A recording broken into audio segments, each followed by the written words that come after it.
Welcome back to This Week in Sports with Benchwarmer Brand, where I run through the biggest sports headlines of the week and maybe make some jokes along the way. And hey, thank you guys for 500 subscribers. I truly appreciate each and every one of you. And if you're not already subscribed, what are you waiting for? When I reach 1 million subscribers one day, don't you want to be able to say you were part of the first 1,000? But back to business. Let's get into This Week in Sports. First of all, we're partying like it's March 2020 because everyone has COVID. The COVID list across every major sport is getting so long it's starting to look like a CVS receipt. Just look at some of these NBA lineups from this week. The Nets were so down bad they even called up Kyrie to see if he was still alive and wanted to at least play in road games. He said sure, but of course immediately went into the protocols himself. And now this is their lineup.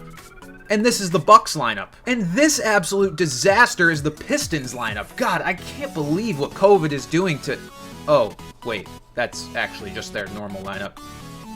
My bad. And meanwhile, you've got the NFL postponing games like I postpone my dentist appointments, but honestly, I think we're operating from the same train of thought here because watching Garrett Gilbert try to lead the Washington football team to victory sounds roughly as painful as a root canal. The only thing I can think of that would be more painful is watching Urban Meyer try to lead a football team for another week, and apparently, the Jags finally agreed. Sounds like kicking the kicker was the kicker when it came to this moron finally losing his job. But that was just the latest in the comedy of errors that this man was somehow able to fit into just an 11-month NFL tenure. Just to recap, he spent a first-round pick on a running back he didn't need, brought in Tim Tebow to play tight end, hired a racist strength coach who he was forced to fire 2 days later after backlash, fondled a woman who wasn't his wife, called his assistant coaches losers, got into a fight with Marvin Jones, constantly underutilized his best player while overutilizing Carlos Hyde, and like I said, kicked the kicker. And to top it all off, he basically blamed his failures on the league and society in general getting too soft. But, you know, maybe he has a point. It's not like any other old guys are having success in the NFL. I mean, look at this past year's Super Bowl. The champions were young up-and-comers, Bruce Arians and Tom Brady.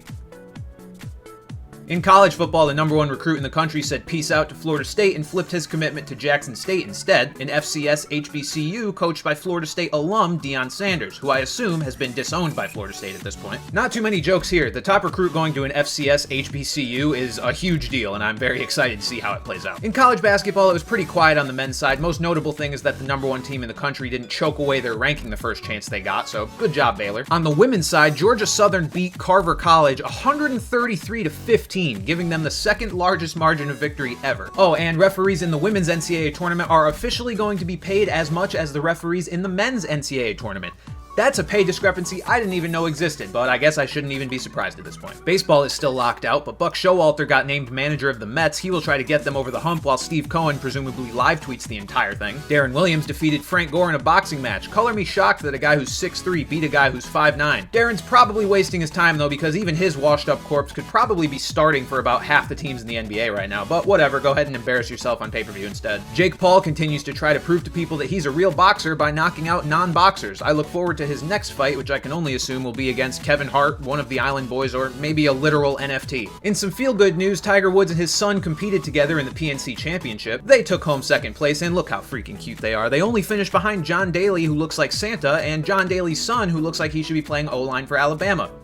Or maybe Arkansas, because oh yeah, they're both wearing hog pants. On to Sunday in the NFL, the Cardinals came into the day as the only top team without a really bad loss, so they said, hey, we got you, fam. They promptly spent the afternoon getting cooked by Amon-Ra St. Brown and Craig Reynolds. If you're asking, who? That's totally understandable. And just in case that wasn't enough evidence that nobody knows who's good this year, the Bucks got shut out by the Saints. Didn't score a point. Maybe Urban was right and the old guys can't hack it. Sorry, Bruce and Brady, you had a good run. That'll do it for This Week in Sports. Again, if you guys haven't subscribed, please click that little button. I would really appreciate it. And if there are storylines throughout the week that you want me to include in next week's video, feel free to follow me on Twitter and tweet them at me there, at Brandon Carney on the old Bird app. But for now, thank you guys for watching. See you next time.